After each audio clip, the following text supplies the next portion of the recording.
Good teasing. Indeed.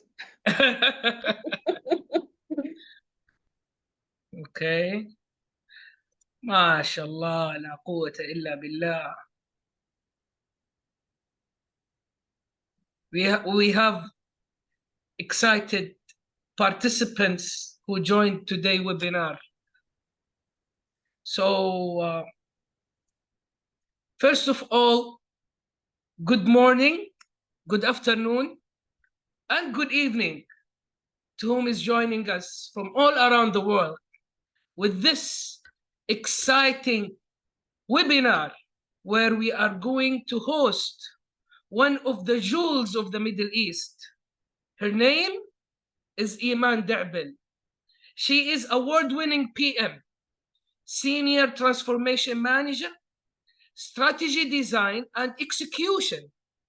Also, she gets lots of awards, and she is graduated from she's graduated also from Malaysia University as an MBA. Also, she has a lot of volunteering experience, more than 31 volunteering experience. She got 29 and more licenses and certification related to the generative AI, certified balance card professional, portfolio management professional, mashallah, and also she is international project management officer practitioner. If I will go to her experience and certification, I will take the full hour. So there will be no webinar at all. And actually, she is going to present one of the excited topic that it is attracting most of the people all around the world, which is the green PMO, creating an ESG, which she doesn't want me to know what is ESG till the webinar will start. Creating an ESG-driven PMO. Please welcome with me, Mrs. Iman Da'bel. Thank you. Thank you so much, Hazem, for the great introduction. Thank you so much. You said it all about me, so I will skip the introduction for now. So the topic will be about the green PMO. Hello, everyone. I'm so excited about this webinar. Thank you so much, PMI KSA, for inviting me to speak about the green PMO. Thank you for all the organizers, Hazem, Khaled, Ibrahim, Abdul Majid, everyone, Hajar, who contacted me first. So thank you so much for this opportunity. The green PMO, green, why is it green? I'm wearing also green today. Green is just a symbolic name for the PMO. It stands for sustainability. It represents sustainability in general. Creating an ESG-driven PMO, we will get to know what we mean exactly by ESG. All the letters stands for something. So my name is Iman Da'bel, and I'm here from Bahrain with you today, presenting to KSA. Yes. So a little background about myself. So I'm the first Bahraini woman who got the PFMP from PMI. And I also got the diploma in ESG from the Corporate Governance Institute. I'm the project manager of the Green PMO Global Initiative that is featuring 40 authors from around the globe, professionals from sustainability and project management dimensions. We got the award recently from the Powerless Middle East on the Best Sustainability Initiative for 2024. I am leading the Transformation Management Office for one of the banks in Bahrain, and I used to be a former consultant for Big Four. So this is about me in a nutshell. I will skip the rest because Hazem did a great job already. So a brief introduction about the topic. How familiar are you with sustainability or ESG? Can you put in the chat, please? Your selection, I have no clue, number one. Basic understanding, number two. Somewhat knowledgeable, number three. Or well-informed, number four. Can I see your responses in the chat, please? 1, 1, 1. Okay, perfect. 1, 2. Okay, perfect. Awesome.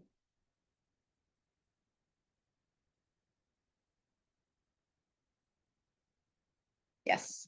Okay. So this exercise is just to keep you engaged and to make sure that you are present. Okay. Saudi Arabia, I don't think that anyone in Saudi Arabia is not aware or has no clue about Saudi Arabia. Maybe you are seeing it, but you are not realizing that you are seeing it. Saudi Arabia has a very inspiring and promising vision when it comes to sustainability. The vision of 2030, for instance, it's all revolving around sustainability. All the different initiatives that they have introduced, the three pillars, just move this one, the three pillars, the 11 programs that they have, the 44 projects that they have listed under the Vision 2030, all of them are revolving around sustainability. So I'm not assuming that anyone in KSA does not know about sustainability. All of you know to some extent. And even there in Saudi Arabia, I had a visit just recently to Saudi Arabia for the GPMF last week. And I saw a lot of ads in the roads, in the streets. Everything is around sustainability. We are, planting trees. We are, I don't know, constructing roads, constructing sustainable cities, etc. So I don't think anyone in Saudi Arabia don't know about sustainability. All of you know. Yep. And you have a better idea than me in terms of sustainability. So these are the 44 projects, by the way. I extracted them from the Vision 2030 website. And it's an amazing website, by the way. I would like to show you something I have collected from the GPMF last week. And it's just amazing. You have to read this. This is a must read for everyone. 2030 Vision Transformation, the story of Saudi Arabia. It's amazing. Yeah, it's a nice read for everyone. So Green Riyadh is also another initiative that is revolving around sustainability. And in that initiative, they have clarified all the strategic objectives that they are currently working on, and they have clear targets for them. Look at this, for instance, the second one, increase total green coverage in Riyadh from 1.5% to 9%. Very clear objective, very clear target. They are moving from one state to another state. So change management is already involved in this as well. So when you look at the Vision 2030 or Green Riyadh as well website, you will get to know that there are a lot of initiatives that they are undertaking currently in Riyadh and in Saudi Arabia in general. Saudi Green Initiatives, another initiative that is revolving around sustainability, SGI. SGI has a different website than the Vision as well. It has a separated website. I accessed that website and I extracted all of these details from it. They have 5 clear goals. They have 3 targets: reducing emissions, greening Saudi, and protecting land and sea.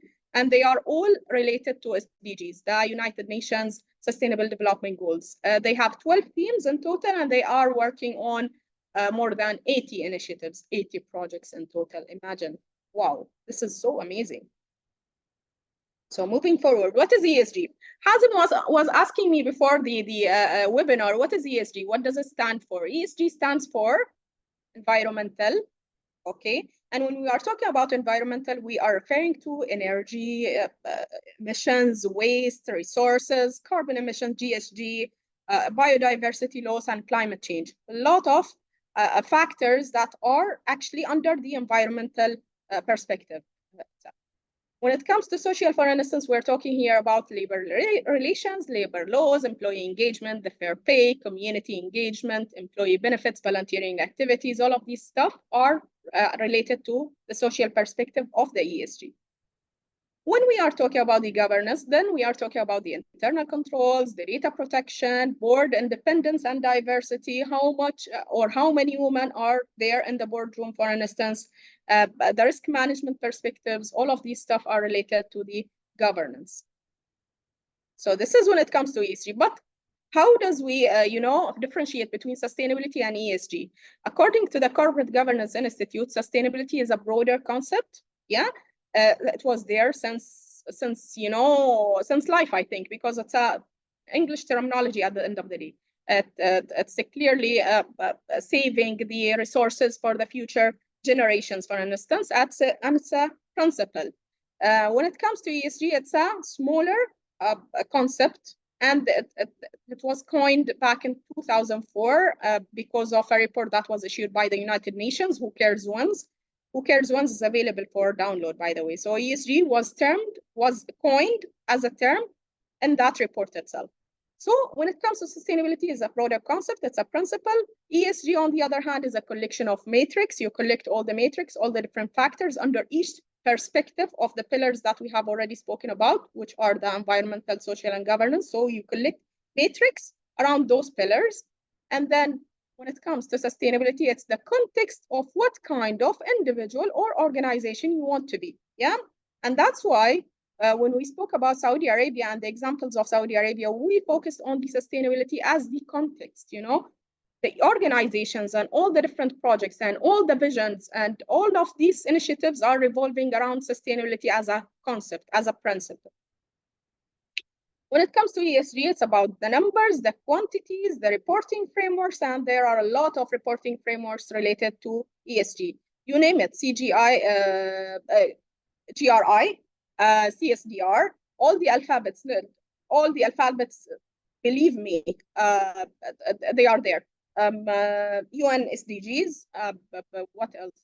SASB, and SASB has different standards underneath it for each sector. So there are a lot of reporting frameworks, and each organization can select the framework that suits its purpose better than the rest. Sustainability is the end goal, while ESG is the pathway that will allow you to get to that end goal. So ESG is about the initiatives that you can undertake in order for you to reach to that final goal. Yes? So this is when it comes to the difference between ESG and the sustainability. Why we are talking about it today? Why ESG is very important in today's world? Because investors are paying closer attention to it. They care about their investments. They want to invest in sustainability-driven products or solutions. They really care about these investments going forward.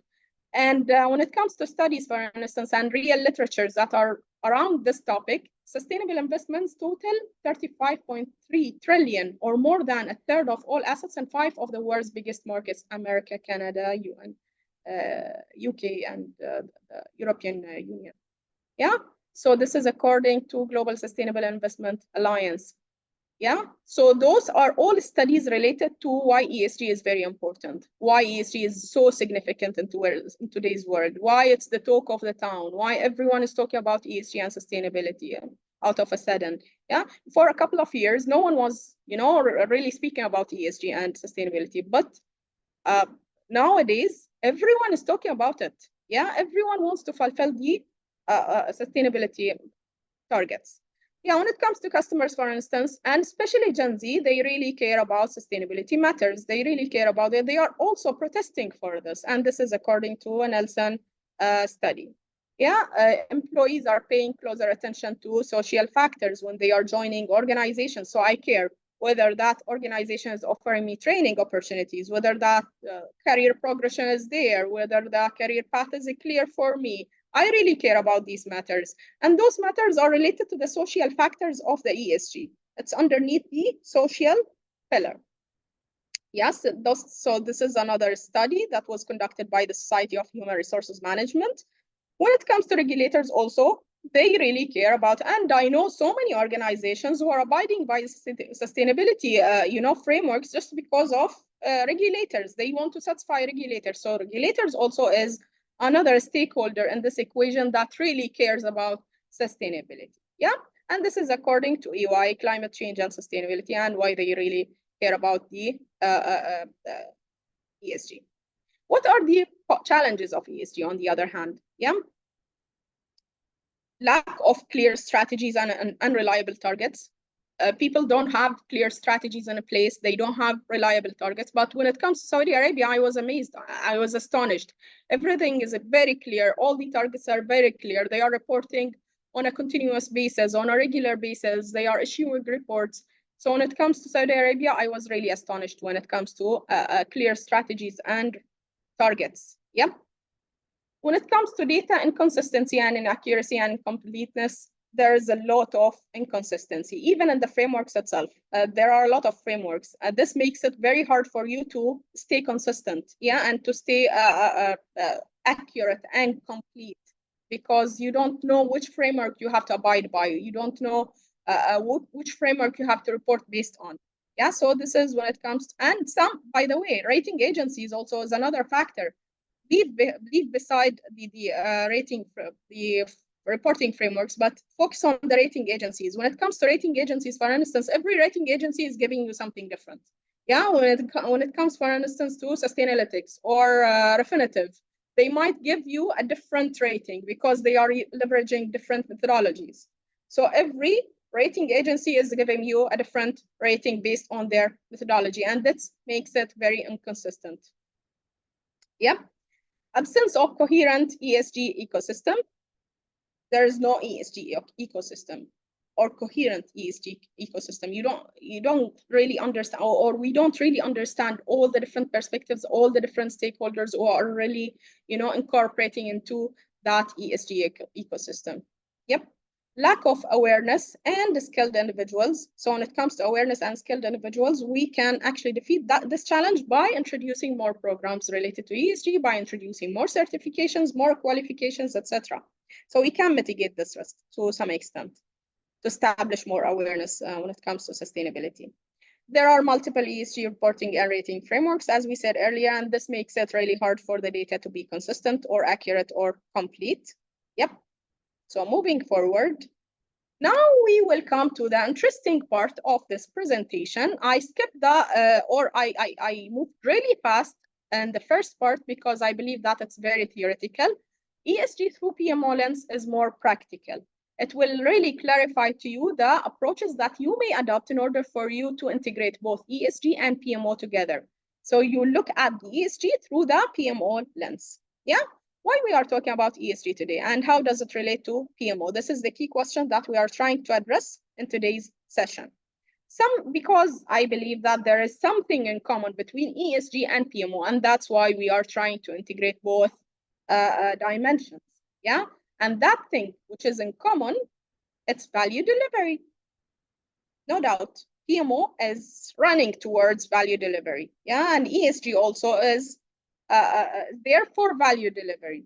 So when it comes to PMO, for instance, we always speak about strategic alignment, how we are, incorporating strategic initiatives that are strategically aligned with our strategy or corporate strategy.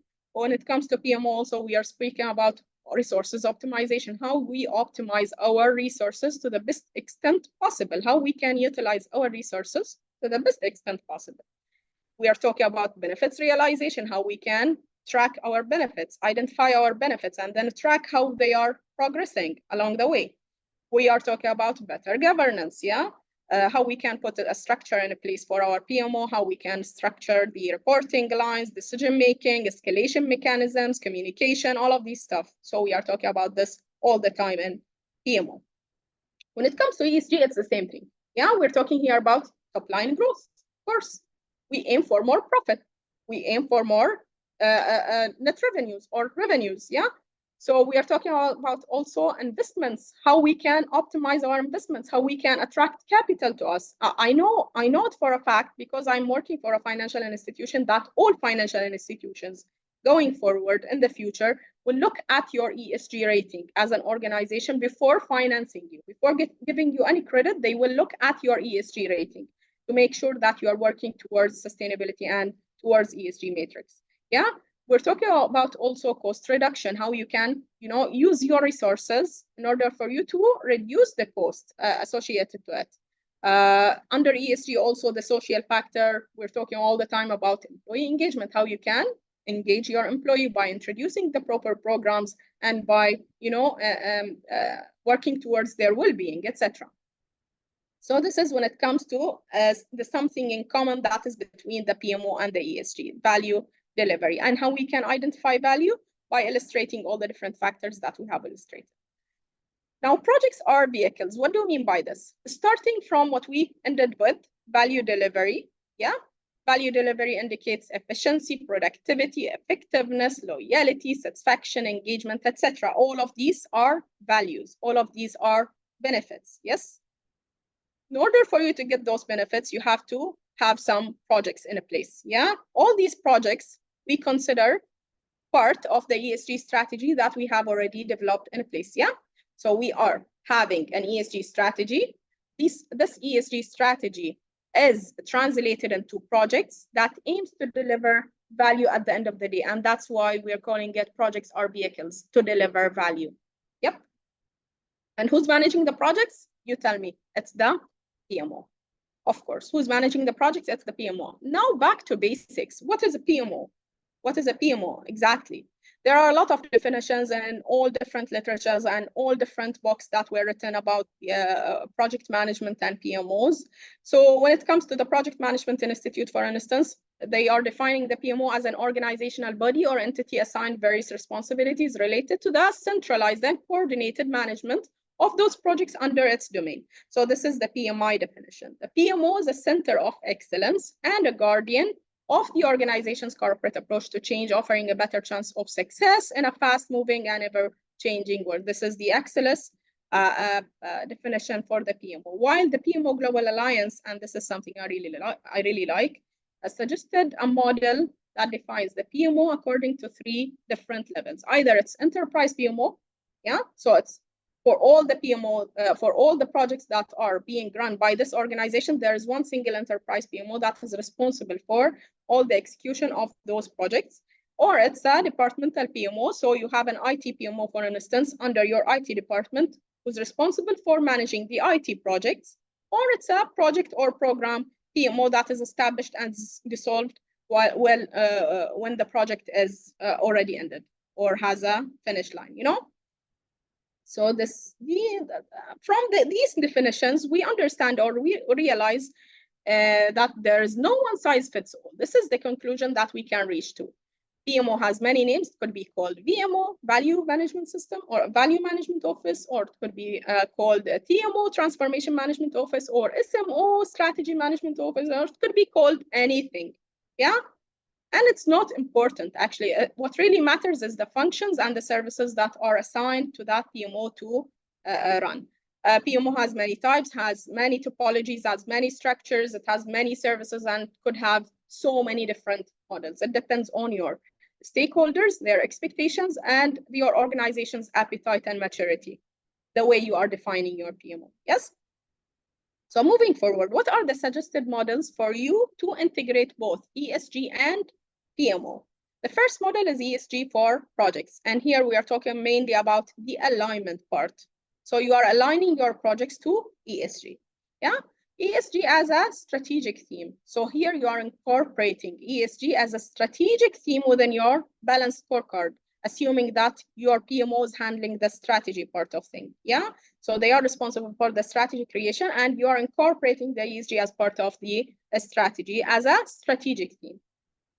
The third model is ESG as a PMO. So here you are dedicating an ESG or a PMO for managing only ESG related initiatives. Yeah, that PMO is only designed for the management of ESG initiatives.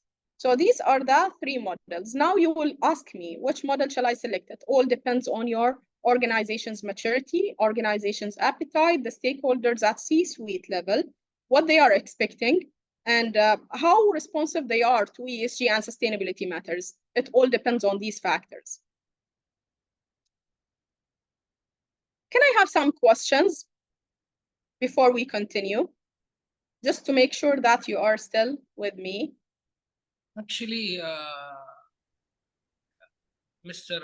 Faisal Alam, he asked 3 questions. Okay. And the first question, he said, how do authorities manage the risks on earthquake, flash flood, water scarcity, and governance? Well, I don't have an answer for this question. How those authorities, which authorities you mean? Which is it the country authorities? Is it the authorities from I didn't get your question, to be very frank. How those authorities manage the risk on earthquake, flash flood, water scarcity governance? I think if there is an authority for, managing risks on the earthquake, they should identify all the risks possible. They should have a risk assessment in a place, and then they have to come up with mitigation plans, regardless of the authority. Yeah, whoever is assigned for this part, earthquake, flash flood, water scarcity, governance, all of these stuff, whoever is assigned for it, regardless of the name, he should be coming up with a risk assessment. That risk assessment should be, designed in a way that even mitigation plans are tailored for each and every risk that was identified. So I hope that answers your question in a way. What do you think about sustainability, where most of the projects reshaping the nature and society as well? Very interesting, and it could be very controversial. Oh God. Okay, what do you think about sustainability, where most of the projects reshaping the nature? Oh God. Okay, this is very controversial. I think. From your opinion, at least from your opinion. I think sustainability should not harm. Yeah, when we are actually developing projects for sustainability and for sustainability, perspectives, it should not harm the nature, and it should not harm the society. On the contrary of that, the project should be tailored in a way that it will serve the society and it will serve the nature. Yeah, so you will have a clear KPIs for you under each project that will actually serve the nature and the society. It should not harm at all. But this is, again, controversial. Why did I say controversial? Because there are a lot of trade-offs when it comes to ESG. Let me give you a real example on this. When it comes to vehicles, electric vehicles and electric cars, for instance, they always advise us, sustainability, professionals, they always advise that you should go for an EV, electric vehicles, because you will save the environment from the carbon emissions. However, for the EV to be operated, you have to have lithium batteries. Yeah, those lithium batteries are being extracted from the mountains and very, very, rural places, and only children or child laborers are being used for those extractions, according to some studies. Yeah, so you are defeating both perspectives, social and environmental, by extracting those lithium batteries for operating the electric vehicles. Yeah. Now, when it comes to electric vehicles, also you will require some power. You will require electricity. So you will not save the environment fully by having an electric vehicle. That's why I'm saying it's a trade-off. You need to study your alternatives all the time. You need to put everything in perspective, and then you select the most appropriate option. How many giga mega projects are required for the people in the world? Are these required in terms of sustainable, or rather is for making money only? Oh, this is again, oh, you're putting me in trouble here, Faisal. For making money only, I can, okay. There is also a debate around sustainability, and there is a group in US that was emerged just recently, and they are against sustainability matters, and they believe that it's only for making money, because all these reporting frameworks, all these reporting agencies, all these rating agencies that are, being established for the sustainability matters, it's all for making money. All the consultancies, all of these stakeholders in the ecosystem, they are there for making more money. They are not there for, saving the future generations and for sustainability as such. So this is also debatable. This is also a controversial topic. We can debate it big time. But yeah, let me move to the rest of the questions, and then we will carry on. What are the main challenges to implement ESG in government sector projects? Okay, let's keep this to till the last of the session, and then we will come back to it. Yeah. So when it comes to the models that we are suggesting, we said it earlier. Number one is alignment. So you will have ESG for projects, where you will embed ESG principles and guidelines into the PMO. So you have established PMO already in your organization. You will embed all the ESG principles and the guidelines, whatever suitable for you, into that PMO. You will ensure having ESG as a criteria. Yeah, and this is very crucial and very important. You will have it as a criteria during the project selection and prioritization. And we all know that project selection and prioritization is one of the key, let's say, phases during the portfolio creation of your projects, even during the strategy design. It's very crucial phase.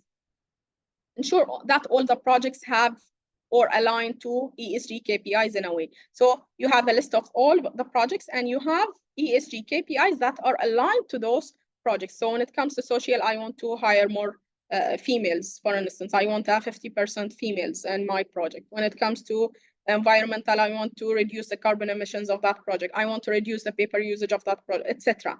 And I will illustrate it by giving real examples in a minute. Monitor and report against ESG KPIs. And this is the element that we all need, actually. It's not a matter of putting a nice plan. It's a matter of executing that plan and monitoring and tracking that plan to ensure that you are progressing based on the plan that you have set. Yeah. So what is must-have here? ESG awareness is a must-have. Project management knowledge and project portfolio management also is a must-have.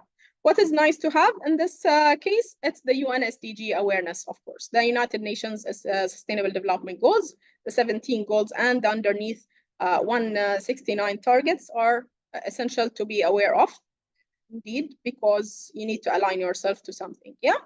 ESG into the project portfolio. These are the normal phases according to PFMP of, collecting all the projects for your portfolio. So it will start by demand management and how we can integrate ESG here. We have think tanks for ESG initiatives. Yeah, you establish some think tanks. Those think tanks will be responsible for coming up with ESG initiatives. You will have projects portfolio through the ESG lens, and I will clarify what we mean exactly by this point. The second phase is the identification and classification. Here, ESG could be a classification for you to classify your projects based on. Yeah, so you will have a lot of classifications for your projects, like operational excellence, like regulatory, etc. You will have ESG also as part of these classifications. Third phase is selection and prioritization. So here ESG is a criteria to select and prioritize. Yeah, you will have it as a criteria. We always have, for instance, strategic impact, feasibility, resources, timeline, etc. as criteria for the selection and prioritization, but also we will have here ESG.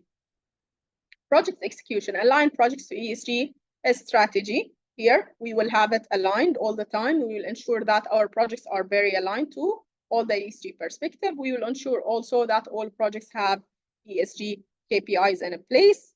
The monitoring and evaluation, as we said earlier, projects report projects performance from an ESG perspective. So you'll have clear KPIs for each and every project, and those KPIs will be reported at the end of the day. So this is a snapshot on what we have discussed just before. So here you will have an ESG as what? As a classification, yeah. So you'll have as we said, okay, sorry, as a projects through the ESG lens, yeah. So this is how you can look at ESG, or how you can look at your projects. Here you have a list of projects. Yes.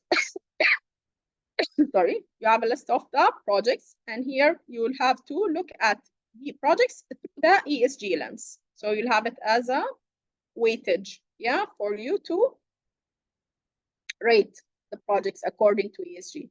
You will have it also as a project classification here. So when it comes to data privacy, for instance, we spoke about it before, it comes under the governance. So you will have it ESG and then governance. Board mentorship, you will have it under social, because here you are offering mentorship and you are, volunteering to the community by offering a mentorship program to the community. So you'll have it under the social, and then when it comes to green building or retrofitting, you will have it under the environment. Yes. Third thing is ESG as a criteria for the selection and prioritization. Here you will have a weightage, as we said earlier, you will have a weightage for each and every project. How you can align, this is number 4. So basically how you can align your projects to ESG. You will have the list of projects again, or who's the sponsor, what is the start date, end date, duration. So this is a very simple snapshot from the project portfolio Excel sheet that we normally have in our PMOs. But we will align it to some goals here, to some objectives that are related to ESG. So when it comes to project A, for instance, we will have it aligned to reduce paper usage. And here you will identify what is the KPI and what is the target for that KPI. So the percentage of paper usage reduction would be the KPI, and the target would be 10%, for instance. And you will be reporting that based on the frequency that you have set for the reporting. So is it quarter? You will report it quarterly. Is it annual? You will report it annually, etc. Yes? Moving forward, another way for aligning the projects to UNSD is how you align it to UNSDGs. Yeah, I have to drink some water. So here you will have all the UNSDGs, which are 17 United Nations as the Sustainable Development Goals that were, initiated in the early 2000 by the United Nations. You will think about them. You will have them all in front of you, and you will think about them, and you will come up with some initiatives. Yes, and then you will have to map those initiatives to the right UNSDG. So when it comes to quality education, for instance, you will have the hackathon, mentorship program, women in the boardroom, etc. All of these are related to quality education. You are offering education to the community, and that's why you are aligning yourself to that UNSDG. This is a snapshot from Bahrain Voluntary National Review, and they are using this approach as well. So they are putting all the UNSDGs, and they are putting all the initiatives that they have already commenced based on those UNSDGs. Yes? So this is another simple way also for you to align yourself. Another way for aligning yourself is just to put the SDG number here instead of having another sheet for this. Yeah, having another sheet in your ESG strategy, you will only put the SDG that is related to the project itself, how you are aligning yourself to that SDG. And this is a very simple way. This is a snapshot of all the United Nations SDGs. So the second model is ESG as a strategic theme. And here we are assuming that there is a balanced scorecard and a place for your organization. So they are developing the balanced scorecard. The balanced scorecard is basically a framework for developing a strategy and for monitoring the execution of that strategy. It was used in the early 90s. It was created by the two gentlemen, Norton and Kaplan, back in the 90s. And it was earlier used for the performance measurement. But nowadays, they are using it for the strategy creation and strategy monitoring. And personally speaking, I have leveraged that balanced scorecard framework for my organization as well currently. So ESG as a strategic theme, here you are incorporating the ESG as a strategic theme into the balanced scorecard. So here you will develop ESG KPIs and objectives and targets and projects and clear timelines for each project and incorporate it into the corporate-wide strategy. I will clarify it in a minute. You will ensure that ESG KPIs and projects have clear accountability and responsibility. Yeah, all the KPIs and all the projects have assigned, responsible person, sponsor, owner, whatever you call it. Yeah, but there is a clear accountability in a place that was established. You will monitor the performance of the ESG KPIs and the ESG projects on a regular basis. You will make sure that you are meeting your targets that you have already clarified during the creation of the strategy. What is must have here? ESG mindset, strategy management mindset as well, balanced scorecard, and the KPIs. You need to have all these into perspective in order for you to run for this model. What is nice to have here? ESG reporting frameworks. It's nice to have a clue about the reporting frameworks that are there. And we said it before, there are a lot of reporting frameworks in place. There's the SASB, sector-based, GRI. GRI is the most common, and so many organizations are using GRI, Global Reporting Initiative Framework. UNSDG's awareness also is nice to have here. So this is the way we formulate our balanced scorecard or our strategy house or our strategy map when it comes to balanced scorecard. Normally have 4 different perspectives, yeah? Starting from the financial at the top, and then customers and stakeholders, the internal processes, and the last one at the bottom is the organizational capital. The strategic objectives will be in the middle. Those strategic objectives are connected to one another by a cause and effect relationship. Yeah, so every one will have a connection to another strategic objective. What are the strategic themes? The strategic themes are the stories that you can tell from bottom to top by a cause and effect relationship. So when it comes to digital transformation, how you are, transforming digitally. When it comes to operational excellence, how you are going through the path from the bottom to the top in order for you to be operational excellent. The same way with customer centricity and the same way with ESG or sustainable value. So ESG and sustainability here is being treated as a strategic theme. You will have it as a story to tell. Yeah, you will have it in your organization as a story from bottom to top, connected by a cause and effect relationship. What do you mean by this? So when it comes to the perspectives, here we have all the different perspectives on one side, and you will consider ESG or sustainability as a strategic theme, and you will look at the different perspectives through the lens of the ESG. You will create the stories around sustainability by asking the key questions from bottom to top using the cause and effect relationship. So what technology we need to use in order for us to serve ESG goals? This is the first strategic objective, leverage technology. And then by leveraging technology, you will be able to streamline your processes because you are going to automate your processes by leveraging technology. So that's why we are saying it's a cause and effect relationship. By streamlining your processes, you will be able to optimize your costs, reduce the costs, and you will improve by this the profitability, because improving profitability is about what? Increasing revenues and reducing the costs. By reducing the cost, you will contribute to improving your profitability, and by improving your profitability, you will improve your shareholders' value or your return on equity. I'll stop for a minute to take some questions while I'm drinking water. What are the main challenges to implement ESG in government sector projects? A very nice question, by the way. Lutfallah. I hope I pronounce your name correctly, Lutfal Manson. So what are the main challenges? I think awareness, establishing awareness is the main challenge here.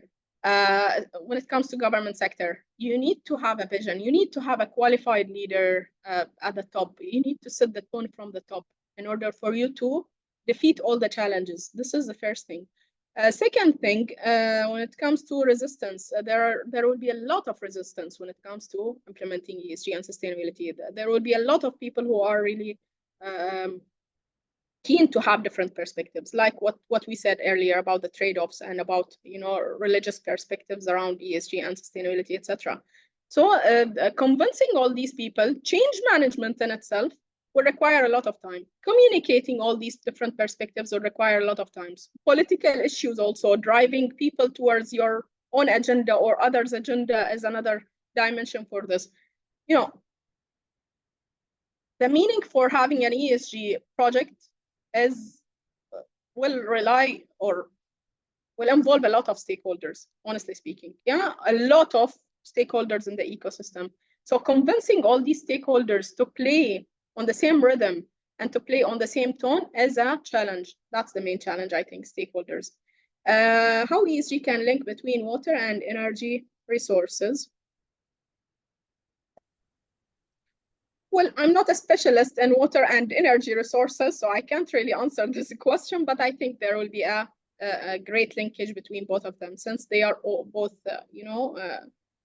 resources that can be renewed somehow. Yep.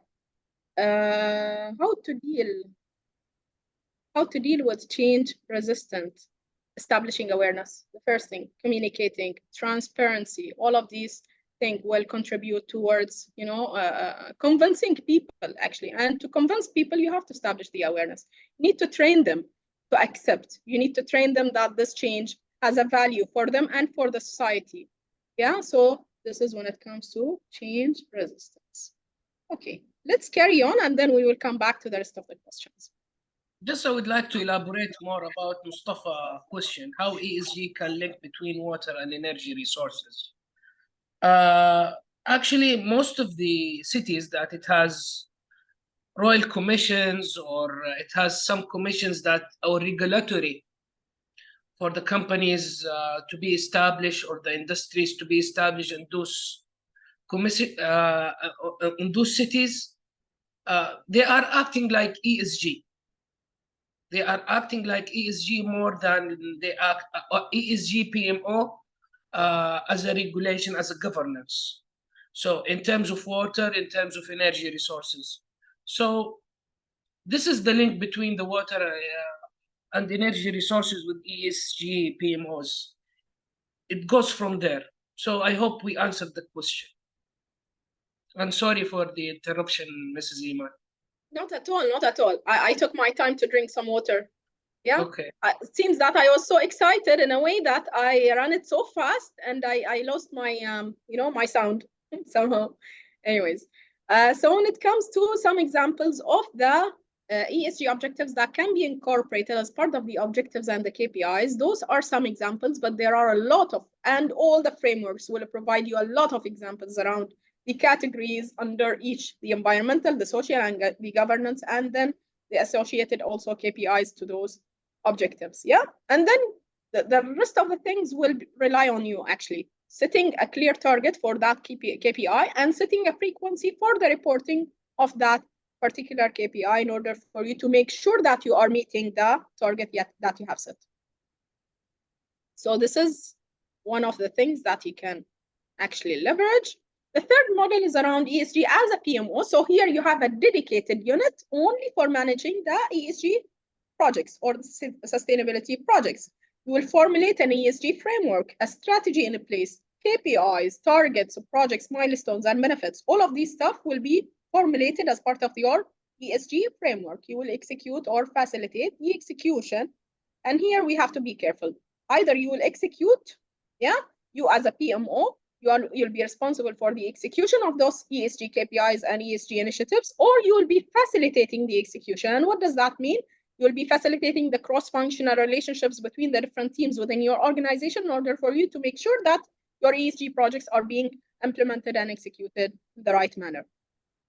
You will monitor and report against the targets and the benefits that you have already planned for as part of your framework, and then you will develop the ESG reports to assess the actuals versus the targets, and you will provide also justifications in case you did not meet your targets, and you will suggest corrective actions in order for you to meet the modified targets for you. Yeah, what is must-have here?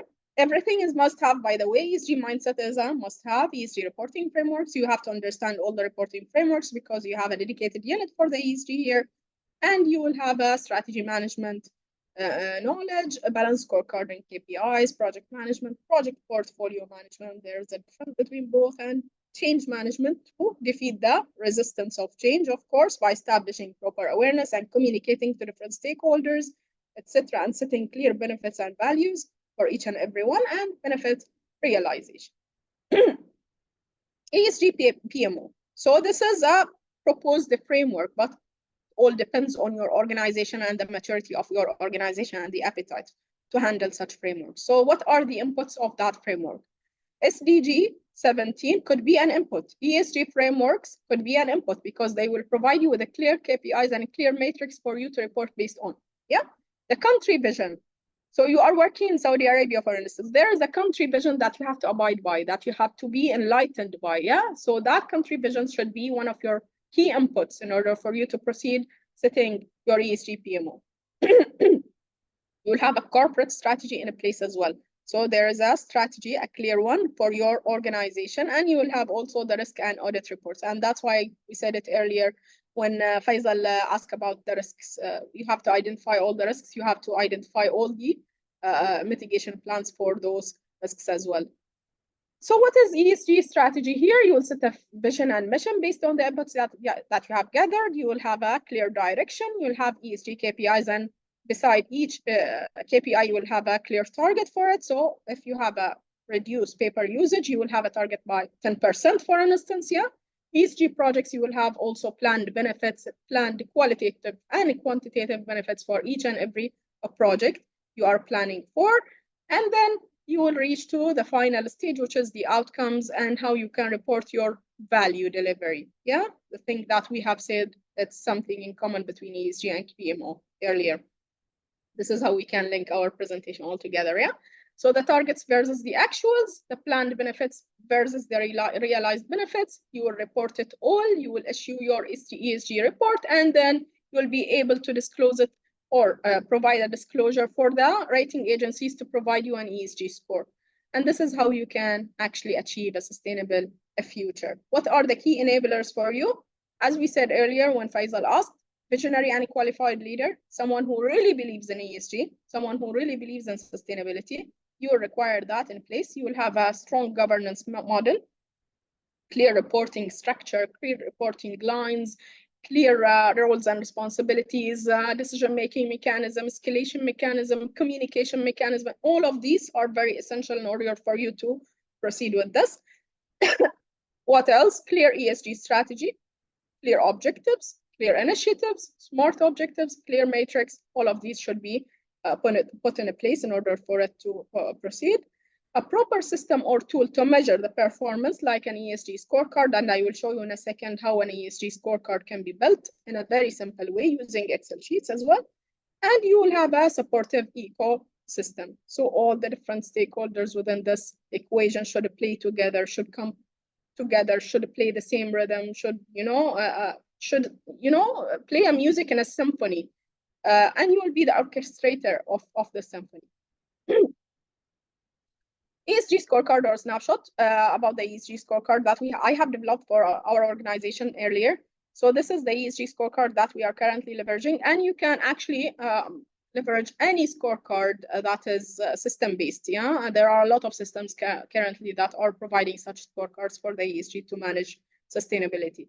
So we will start with the environmental, social, and governance, and then we will clarify all the objectives and the projects and all the KPIs. We will provide a clear description for the KPIs, the formulas that we are leveraging in order for us to calculate the KPI. Who's the accountable person for this? What is the frequency of reporting? What is the weight for this to come up with a final weight at the end? What is the unit for measuring this? Is it carbon emissions? Is it water, etc.? What is the data source? Who's providing the data for us? From where we are going to extract it? Which report would provide such data? Is it good if it's increased or decreased? Yeah. What is the initial? Where did you start as a baseline? And then what is your target during all the quarters? And what will be the final one at the very end? And then the actuals, you will be measuring also the actuals based on the targets. Yeah, and you will be reporting whether this will actually appear as green or red. Yeah, those cells will appear as a green or red. If you are meeting your target or you are ahead of your target, it will be green. If it's not meeting your target, it will be red. So you will have a clear vision around what needs to be corrected, what needs to be justified, etc. Part of your report. Yeah. Based on and now I want your answers to this question. Yeah, based on my understanding to the models, this model might fit my organization. What do you think? Is it number 1, ESG for projects alignment? Is it number 2, ESG as a strategic theme, when we spoke about incorporating it as part of the balance scorecard? And then number 3, ESG as a PMO, so dedicated unit as a PMO, or not sure? What do you think? I want to see your answers in the chat box, please. What do you think? Not sure, not sure, not sure. No. This is not a good indication. Not sure. Okay. Not sure. Okay, 1. 2. Okay. Oil and gas. Okay. Number 1. Number 3. Okay. Perfect. Okay. Awesome. I'm worried about the people who said no, not sure. We will have a chat later. So the key takeaway out of this presentation, I think we need to be a T-shaped type of individuals where we are having, the key thing as PMO or the project management knowledge. We have the depth of it, and we have the breadth of the ESG. So we have a knowledge about the ESG. We understand ESG. We grasp the ESG, all the perspectives. We have a clue about them. However, we are more experienced when it comes to PMO. And this is the difference between the vertical and the horizontal. The vertical will give you the depth. The horizontal will give you the breadth. Yeah?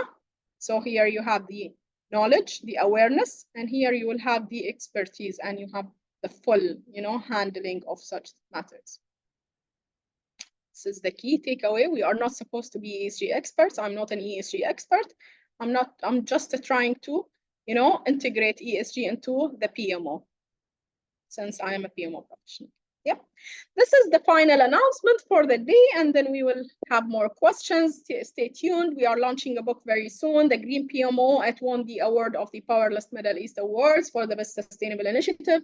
It features more than 40 authors from around the globe. They are writing different chapters about different things. Each chapter you will read, you will feel like you are reading a different topic. It's a diversity of topics, actually.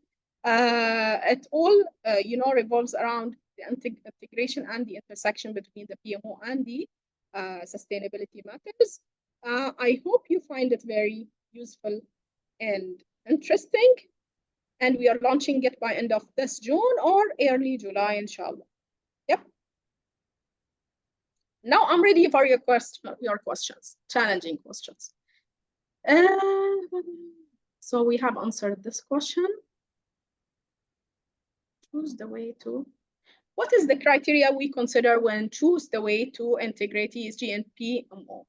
I think one of the main criteria or one of the main things that you need to consider is your stakeholders, your C-suite level people, how you can convince them of which ESG should you embrace. Yeah, you need to sit with them. You need to understand their perspective. You understand their expectations. You also need to sit with different stakeholders from your organization to understand what they need exactly from the ESG. Are they supposed to issue an ESG report, or they are only embracing it as a trend? Yeah, because there are a lot of people who are embracing ESG nowadays as a trend and as the hype. Yeah, so you need to sit with your stakeholders first of all and understand their expectations. So this is the first one. How can I know measure the success of ESG in project management? You need to set clear targets in place. You need to set clear KPIs. So to set your KPIs, you need to see your project. What is the value of that project? What are the benefits of that project? And then you need to clarify all the different benefits that are related to the ESG, whether it's environmental, social, or governance. And then those KPIs needs to be associated with some clear targets, smart targets. So is it 10% quantitative? Yeah, so it's easier for you to measure even.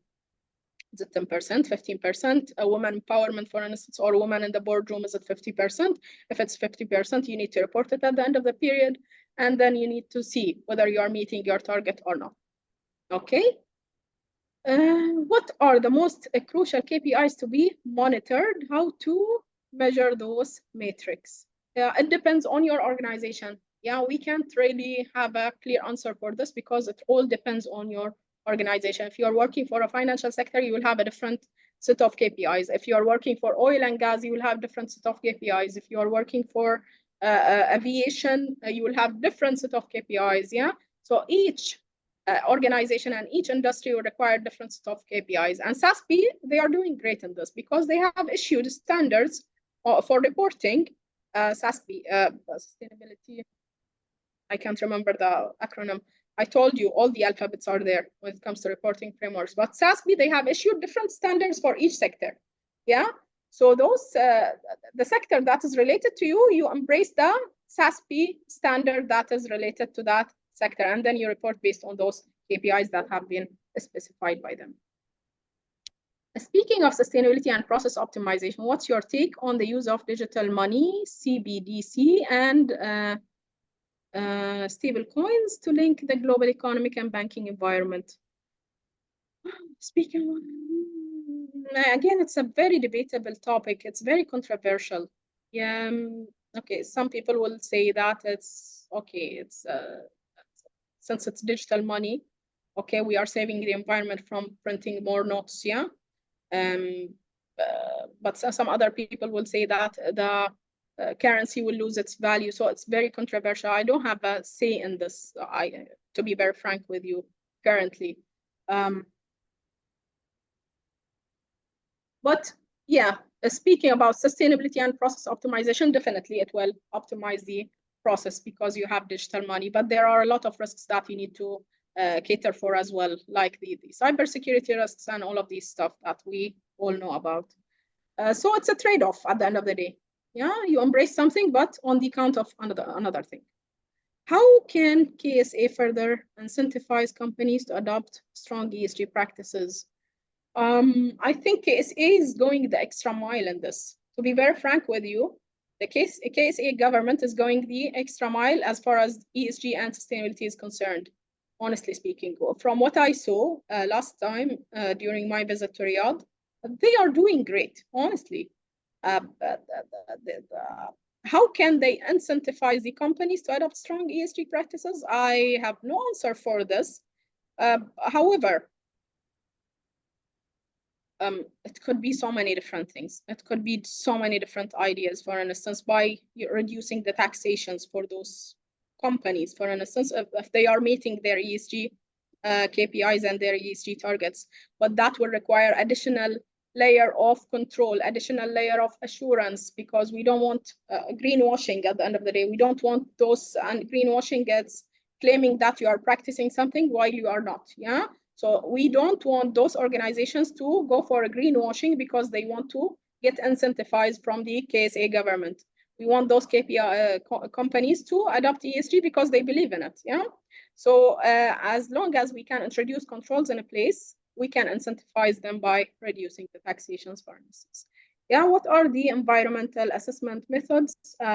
Example, LEED, BREEAM, etc. I'm not sure about this, to be very frank, but okay. All the different methodologies or all the different standards and reporting frameworks will have some KPIs in place, yeah, that are related to environmental, and those environmental assessment methods also will be incorporated in some of those reporting standards, like the LEED, BREEAM, etc. Yeah, LEED is one of them.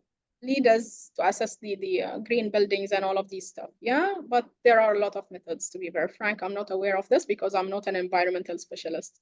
Can you share success stories or examples of organizations that have benefited from having a dedicated ESG PMO?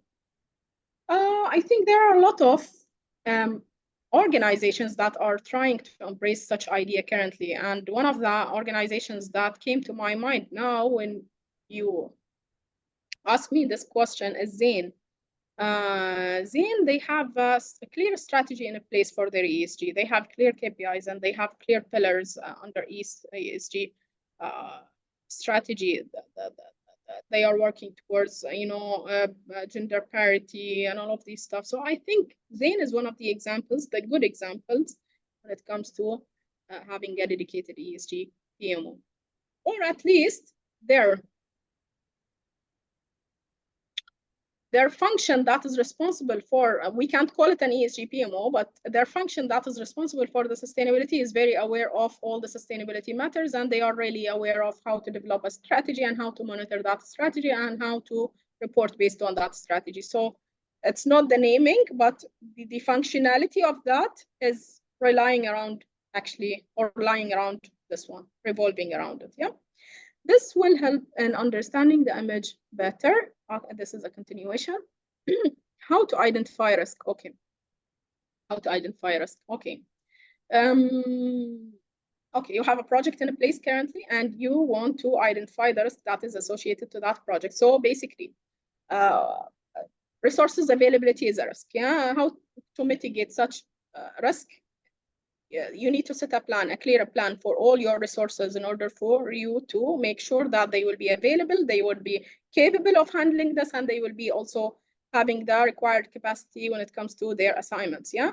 So this is how you can identify a risk. You sit in a brainstorming session with all the different stakeholders who are involved in this project, and you try to come up with potential issues that could happen, might not happen, might not be materialized, but those are the different risks that could happen during the execution of that project. You need to have it clear. You need to set all the different stakeholders in a brainstorming session, and you need to come up with all the list of risks. I believe as a PM or PMO must have knowledge on ESG strategies and align the ESG on this scope and interact with the right stakeholder. Of course, yes, definitely.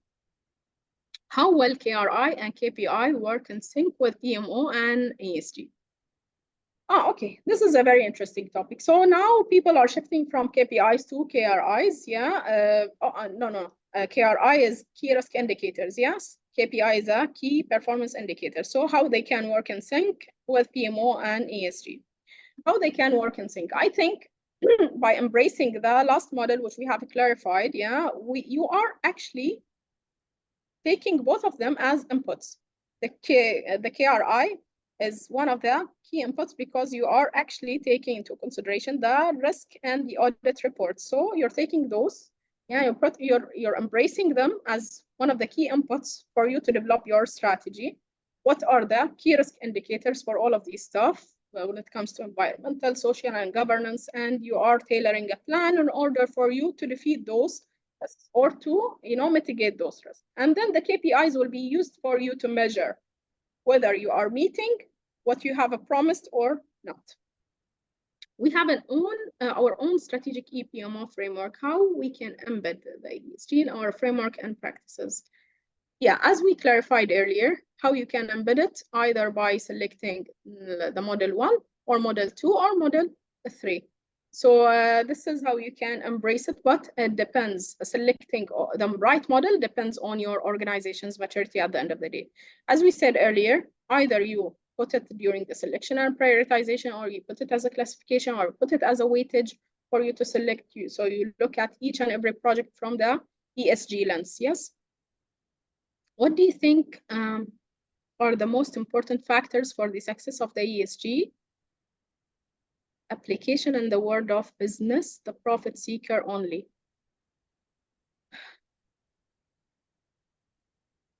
The world of business, the profit seeker.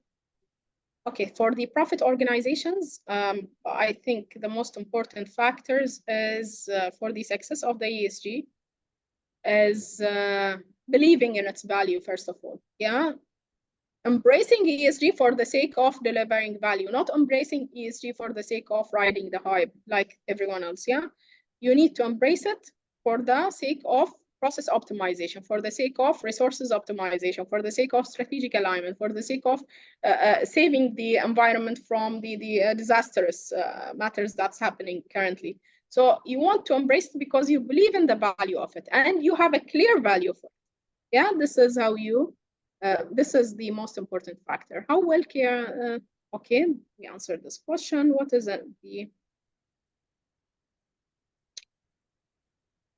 what is the hard section at ESG since my organization is on hard maturity level?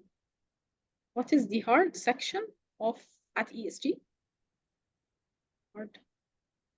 Okay. Maybe for implementing ESG in PMO. Okay. Is it change management? Is it any? Okay. I got you. Got to that question. Okay, what is the hard section at ESG? Since my organization, yes, change management, of course. Yeah, stakeholders' expectations. You need to manage their expectations very well, and you need to establish awareness first of all.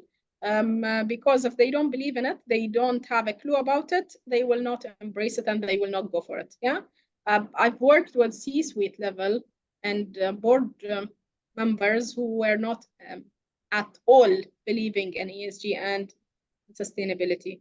And the way I defeated this challenge is by establishing awareness after awareness after awareness, showing them that there is a long-term value out of it, and there is, a competitive advantage that we might gain in order for us to embrace it. And there is, the employee engagement that is involved. You need to support your answers by so many different studies and by so many different evidences. So this is how you can elevate the maturity level of your organization when it comes to ESG. Does departmental PMO has the enough empowerment to drive ESG initiatives within said department? If no, how it can be? Yes, I think yes. Definitely it has the power. If you have a departmental PMO, IT PMO, for instance, I got a call from my colleague in IT last week or the week before. He was asking me about the best frameworks that he can embrace in order for him to, implement ESG or incorporate ESG into the IT PMO. And yes, it can be done by all means. You just need to, read all the reporting frameworks and try to relate those frameworks to your projects. So you have for instance, a project related to automation. Yeah, how you can relate it to environmental factors. I'm reducing the paper usage. I'm increasing the automation, which means that this will increase the the time that is allocated for my resources to learn the new things, which is something related to the social dimension of the ESG. So how you can relate it? It's a matter of relating it to the different elements of the ESG. You can embrace it for sure. Do you think one of the challenges for any organizations are accountability? Of course, yes, of course. Accountability is one of the key things. It's a key challenge. Transparency is another key challenge, and disclosures, of course, because when you don't have clear disclosures, or when you are disclosing something that is not real, this is a key challenge, and you can be penalized for this. How to collaborate with the local community to achieve the goal of green life. This is one of the SDGs, by the way. This is a collaboration or partnerships for the goals, SDG number 17. So how you can position yourself in a way that you can collaborate with the local community, each in its own way. Yeah, so if there is someone who can offer you something related to ESG, yeah, you have to embrace it, and you have to offer something in return for him. It's a collaboration for the same, goal, achieve goals of green life. Yeah. Are there local case studies that can reflect how ESG implementation benefits the companies? There are a lot of studies, but none of them is local. The ones I read, at least. Yeah. There are a lot of benefits, of course, for ESG, and there are a lot of studies that were done, a lot of literatures. When you go to ResearchGate, for instance, and you search for ESG impact on the society, ESG impact on the companies, ESG impact on organizations, on non-profit organizations, you will find a lot of studies that were conducted. Whether it's local or not, I'm not sure, but I think, and I'm assuming, that will be a lot of local case studies that will be actually reflecting the success story of Saudi Arabia, for instance, transformation, the story of Saudi Arabia transformations. I think there will be a lot of studies going forward, local ones. Yeah, but when it comes to global case studies, yes, they are available all the time. I have something similar to your Excel file. Could you share yours for more insights? I work in the education. Of course, yes, by all means, I will send it to the organization team, and they will forward it to all, inshallah. I hope this answers all your questions. Actually, there is one question. It has been posted in the chat section. As a project manager, how to tailoring the ESG and sustainability in practical way in the project, specific in construction project, which I think is difficult to apply. In a construction project, there is the LEED methodology. So LEED is for green buildings, and that LEED will actually clarify all the different factors that you can embrace in order for you to come up with a green construction. Yeah. When it comes to, for instance, let me just give you a real example here. Sharab. If you have visited Qatar during the World Cup and you have visited Sharab, Sharab is known as a green city. All of the buildings are retrofitted in a way that are green building. They are LEED certified. So there is a certification also that's being given for the constructions and for the buildings that are green in nature. And what do I mean by green, actually? When it comes to, for instance, the lighting, they are all LED. Yeah, they work on sensors. The flushing of water and the toilets as being done by the air. It's not being done by the water to save the water. Yeah. So all of these solar panels are being there on the top of the roof. Yeah. So in order for you to get renewable energy, etc. So this is when it comes to constructions, how you can embrace it. You need to read more about the methodologies and the frameworks that were actually developed for the construction in specific. And for the construction, there is also a SASB for construction. So there is a standard for the reporting of the construction industry. So you need to read more about it. This is the only way. Yep. And there's a question, it has been asked by Mr. Hussein Sheikh. What are environmental assessment methods, LEED and BREEAM? And what I know about that, LEED is very simple assessment that it could be done for a project where the documentation that you have done in your project, you will send it to the lead, and they will give you the certification and the accreditation that you have followed the lead methodology. While BREEAM is a quantitative, and it is more rigorous, more demanding in order to take the accreditation for the environmental responsibility buildings, as Mrs. Iman mentioned before. So LEEDs and BREEAM, it's two accreditations for building environment, for constructing building environmental responsibility, and you could learn more and more how to take it from, if you Google it, or if you went to search it in websites. طيب, the last question here, and it has been asked by most of the people here, is the presentation shareable, or it has, of course, nothing to hide. Nothing to hide at all. Yeah, nothing to hide. And you will get it also part of the book. So I'm talking about it big time, part of the book. And this was also shared by with the PMI webinar, PMI members. So basically, it's already there. It's nothing to hide. I will share it right Okay. after. So if you could send it to me in email, and I will share it with everybody who will ask me through the LinkedIn. Definitely, by all means. Okay. In project, okay, Ahmed Muhammad asked, and this is the last question because we have passed our time by 15 minutes. How can I apply ESG in the facilities manager projects and get a value in short term? It's like a stadium, or it's like yeah. Again, it's a matter of your industry. So basically, you need to read more about your industry, when it comes to specific standards and specific reporting frameworks that are tailored for your industry. And then you need to come up with ideas in order for you to embrace all the different, aspects of the ESG part of your project. So when you are speaking about a project related to a stadium, for instance, or something like this, you have to come up with, KPIs that are related to this. Whatever it is. Yeah. Yeah. Okay. I hope that answers the question. Actually, it was one of the wonderful webinars that I have ever hosted, Mrs. Iman. Thank you very much for sharing all the knowledge. The attendance exceeded 130. Till now, the participants is 82 because we passed the time by 15 minutes. And people, they keep asking questions, mashallah, tabarakallah, more than 31 questions. They are very interested in this topic. We really appreciate your valuable time to share all of the knowledge. On behalf of PMI KSA chapter, we cannot say more than Jazakillahu khairan.